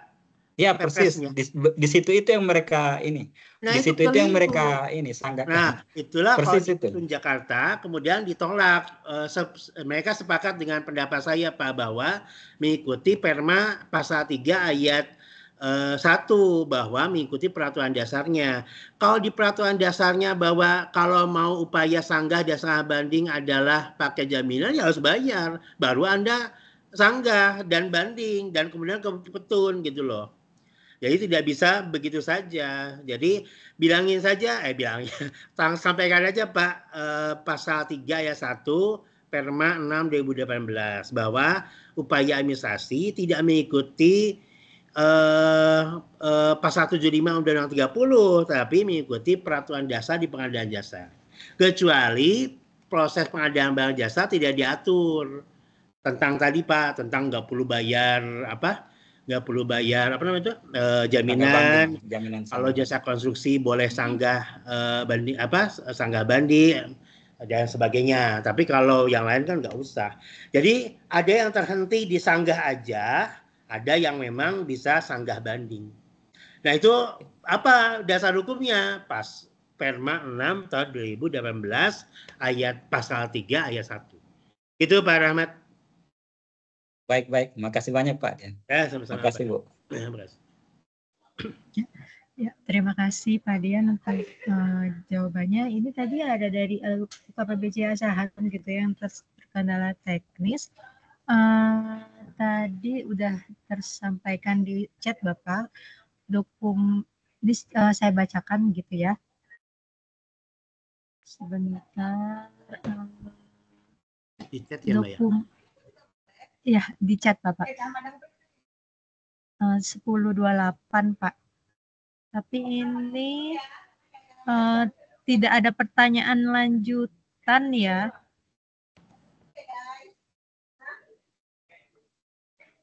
Tidak ada pertanyaan lanjutannya. Mohon izin UKPBJ Asahan.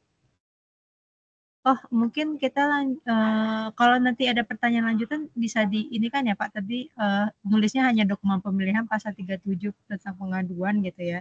Tapi tidak ada pertanyaan apa yang mau ditanyakan gitu.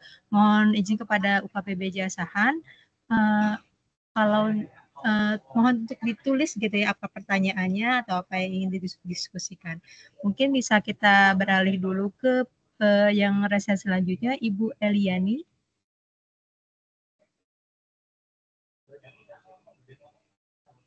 Ibu Eliani.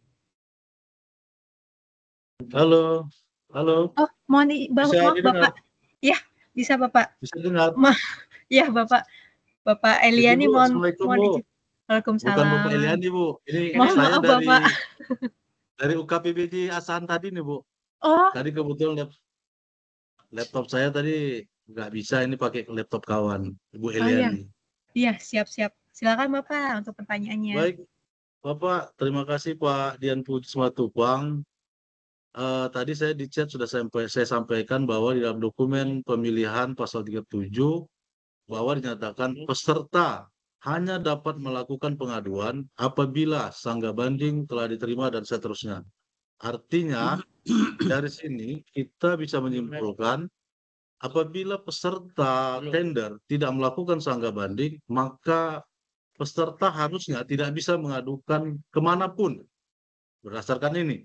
Karena kita ketahui juga dalam hukum ada prinsip lex specialis derogat lex generalis. Ya, saya sedikit tahu tentang hukum nih Pak, bahwa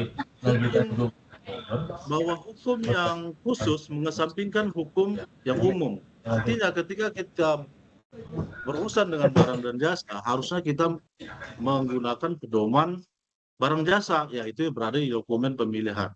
Namun nyatanya Pak, ketika kita diadukan ke pengadilan, ke APH, mengapa ini ditindaklanjuti gitu tuh Pak? Padahal kita di pengadilan kemarin sudah eksepsi dengan ayat tersebut, namun tetap lanjut. Ini mohon pencerahannya kepada Pak Dian Pujimatupang. Atas kesempatannya kami ucapkan terima kasih. Silakan. Silakan Pak Dian. Terima kasih Mbak Putri, terima kasih Pak Elani. Memang inilah tantangan Indonesia Pak Elani ya. Kondisinya memang tadi ya seperti yang tadi Bapak kemukakan juga bahwa ada asas tadi ya, asas lex specialis derogat lex generalis. Kemudian ada lex priori derogat lex priori. Semua asas-asas itu di Indonesia Pak, itulah yang terjadi. Yang tadi Bapak kemukakan tidak inkonsisten ya. Mengapa? Karena persepsi berbeda-beda. Dan kemudian kembali lagi mereka pakai kewenangan. Saya mengungkapkan fakta saja, Pak. Tetapi secara teori, saya idealnya memang harus tidak boleh karena kembali pada prosedur. Itu adalah prosedurnya seperti itu yang tadi Bapak kemukakan di pasal 37. prosedur itu yang harus dilakukan dan itu wajib ditaati. Kalau misalnya berbeda pendapat antara Bapak dengan penyedia barang atau dengan saya, dengan siapapun, maka tafsir itu ada pada LKPP sebagai pejabat yang punya kewenangan dalam pengadaan jasa. Bukan di saya, bukan di Bapak, bukan di APH. APH ngapain nafsirin, dia bukan pengadilan dan bukan orang yang berwenang di pengadaan gitu ya. Nah itu harusnya yang ideal seperti itu Pak. Dalam kondisi-kondisi seperti itu harusnya kan demikian ya. Tapi kan kembali lagi Pak, kita berada pada situasi yang memang tadi saya sampaikan. Memang itulah tantangannya. Yang tadi ya saya lihat di chat bagaimana secara filosofis mengembalikan ke hukum administrasi, ya presiden lah kita harapkan untuk berbicara dalam kondisi sistem ini. Jadi Pak Yani, Bapak Ibu sekalian, ke depan memang perlu ada penguatan bagi semuanya, didorong semua agar sistem ini bekerja sesuai dengan sistem hukum yang ada. Kalau pelanggaran administrasi ya administrasi, perdata ya perdata, pidana ya pidana juga. Semuanya ada takaran dan proporsionalnya sendiri menurut hukum. Tidak bisa kemudian kalau semua di dunia di Indonesia maaf ya, kalau di Indonesia memang semuanya diselesaikan dalam pidana, lebih baik kuliah saya hukum administrasi bubarkan aja, nggak usah ada kuliah. Ya, jadi udah semua kita belajar hukum pidana aja semua gitu kan. Nah ini yang ke depan Bapak Yani nanti harus didorong ya, itu menurut saya perlu ada penguatan bersama, karena kalau penguatan bersama ada mungkin dapat menggugah presiden untuk mengambil keputusan agar semua didudukkan sesuai dengan sistem hukumnya. Demikian Pak Yani, makasih Pak. Ya, terima kasih untuk jawabannya Pak Dian. Untuk Bapak UKPBJ. Izin Bu, ya. bisa tanya satu lagi Bu? Ya, silakan Bapak. Sedikit aja nih Bu. Kami juga sering diadukan ketika selesai menetapkan pemenang tender, maka kami sering diadukan peserta itu pada umumnya ke LKPP. Namun LKPP sesuai dengan kewenangannya memberikan ke APIP setempat untuk memeriksa kami sesuai dengan laporan. Ini kalau berdasarkan pasal 37 tadi, bisa nggak kami menghentikan pengaduan tersebut? Kami katakan kepada inspektorat dengan pasal ini karena dia tidak melakukan sanggah banding, harusnya ini tidak boleh diproses. Boleh nggak ini Pak sebagai dasar kami untuk menghentikan proses ini ke APIP gitu Pak? Izin Pak. Ini kebetulan kawan-kawan APIP juga banyak di sini supaya kita bisa sinkron ini Pak. Izin Pak. Ya tentu Pak ini bisa dengan tadi perlu ada pemahaman bersama dahulu. Kalau pemahaman bersama ada, nanti kan apa yang dikemukakan Bapak itu sangat bagus untuk dikemukakan. Bahwa harusnya kan ada protokol, kembali lagi soal protokol Pak, supaya tidak ada tafsir ke sana, ke sini, segala macam gitu loh. Sehingga kalau tafsirnya protokol yang sudah ada, SOP ya, maka semua sudah tahu, paham bersama kondisi ini, maka penyelesaian begini, kalau itu tidak ada, maka tidak boleh diteruskan dan sebagainya. Nah itu harus jadi dasar. Dan LKPP berwenang Pak ini karena dia pejabat badan yang berwenang untuk dalam proses pengadaan. Sehingga pernyataan dia merupakan pernyataan yang otentik sebagai pejabat pemerintahan di bidang pengadaan barang jasa. Gitu Pak Yani. Oke, terima kasih Pak. Nah, menyambung tadi yang Pak Yani kemukakan tambahannya, memang salah satu perjuangannya Mbak Putri, Bapak Ibu semua dari LKPP dan juga rumpun pengadaan jasa pemerintah, mungkin perlu juga nanti ke Mahkamah Agung disampaikan masukan. Di surat edarannya Mahkamah Agung Pak Yani dikemukakan bahwa rumpun pengadaan barang jasa dan ranah hukum pengadaan jasa tunduk sepenuhnya pada peraturan perundangan di bidang pengadaan jasa. Titik. Dan spesialis ya, Pak? Administrasi pemerintahan, kecuali terbukti ada suap tipuan pasar, itu aja. Nanti semanya jadi dasar. Meskipun Pak Erani ya, Bapak Ibu ya, sema aja juga ada yang dilanggar. Udahlah Indonesia memang begini nasibnya. Gitu. Terima kasih. Baik, terima kasih Pak. Ya. Terima kasih untuk jawabannya dan diskusinya. Sudah cukup ya? Oke, baik. Ini ada tadi penanya Ibu Ibu atau Bapak Yosa Hapet gitu tadi sepertinya ada kendala dan disampaikan melalui chat. Izin bertanya, bagaimana menyikapi terkait pengaduan? Terkadang pemahaman APH tidak sama dengan pemahaman kita. Apalagi ada UU kepolisian tersendiri, maka terkadang keterangan kita itu nggak didengar sama APH. Gitu. Karena tadi ya ada UU kepolisian. Nah, ini bagaimana Pak sebagai Pokja ataupun sebagai PPK yang sering gitu ya diadukan terkait dengan pengaduan ini, Pak? Baik, terima kasih Bapak atau Ibu Yosa ini ya, terima kasih Mbak Putri. Memang kondisi ini, kalau saya selalu menyatakan di semua pejabat pegawai pengadaan selalu diperkuat dengan SOP supaya nanti kondisi-kondisi tadi menyikapi pengaduan-pengaduan ini selalu dinyatakan bahwa kami memiliki SOP dalam hal pengaduan-pengaduan ini sebenarnya bagaimana.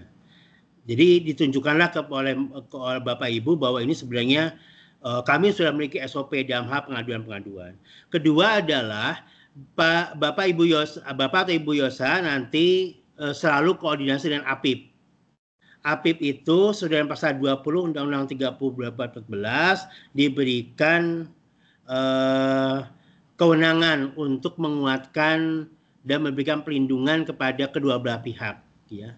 Nah ini perlu selalu koordinasi gitu dengan APIP-nya dan APIP-nya selalu diberikan aware ya, diingetin bahwa ini penting sekali loh bahwa jadi ketika ada APH ini supaya sama, maka ketika kepada APH selalu didampingi Bapak Ibu itu dengan APIP-nya supaya nanti APIP juga dapat memberikan penjelasan bahwa ini sebenarnya kondisinya seperti ini, temuan kami apa. Mungkin sebatas itu kalau dalam jangka pendek Bapak atau Ibu Yosa, tapi ke depan sih idealnya seperti tadi saya kemukakan. Ke depan perlu ada protokol bersama dan mengingatkan bahwa ini semua ranah administrasi dan kecuali ada suap tipuan paksaan. Tapi kalau yang lainnya harusnya diberikan kewenangan sepenuhnya kepada APIP maupun kepada LKPP untuk menyelesaikannya sesuai dengan prinsip hukum perdata maupun prinsip hukum administrasi. Demikian Bapak Ibu Yosa. Demikian Mbak Putri, kalau diizinkan 10.45 saya sudah dipanggil oleh pimpinan fakultas. Iya. Baik, kalau begitu mungkin cukupkan saja begitu ya Bapak Ibu. Terima kasih banyak dan mohon maaf mungkin pertanyaan di chat yang masih belum terjawab begitu. Semoga nanti ada kesempatan lagi ya Pak Dian untuk sharing lagi yang lain gitu ya. Insya Allah. Insya Allah jika memang diperkenankan oleh Allah. Dan baik, kami cukupkan dulu. Ada closing statement tidak Pak dari Bapak untuk kepada para pelaku pengadaan semua peserta sini? Baik, terima kasih Mbak Putri. Jadi Bapak Ibu sekalian, memang tantangan dalam proses pengadaan jasa dan ranah rumpun pengadaan jasa pemerintah memang sangat penuh tantangan ya. Tetapi menurut saya tetap dibarengi dengan optimisme dan penguatan dari Bapak Ibu semua secara solid supaya nanti ke depan rumpun ini menjadi kuat dengan cara tadi menyampaikan masukan kepada pengambil keputusan agar betul-betul menegaskan secara tetap dan pasti bahwa pengadaan barang jasa pemerintah merupakan seluruh tindakan keputusannya dalam ranah administrasi sehingga apapun permasalahan kendalanya adalah berada diselesaikan di rumpun administrasi rumpun hukum administrasi pemerintahan dan diselesaikan oleh instansi administrasi pemerintahan sepanjang tidak ada unsur suap tipuan paksaan dan menguatkan LKPP agar menjadi lembaga badan adjudikasi di dalam sengketa pengadaan jasa pemerintah. Demikian, terima kasih Mbak Putri, saya kembalikan. Ya, terima kasih banyak Bapak Pak Dian atas sharingnya dan juga diskusinya tadi ya. Lumayan seru banget nih, banyak yang bertanya dan antusiasnya juga kepada Bapak Ibu peserta semua. Terima kasih untuk waktunya. Semoga Bapak Ibu semua sehat selalu, diberikan kesejahteraan dan serta kebahagiaan oleh Tuhan Yang Maha Esa.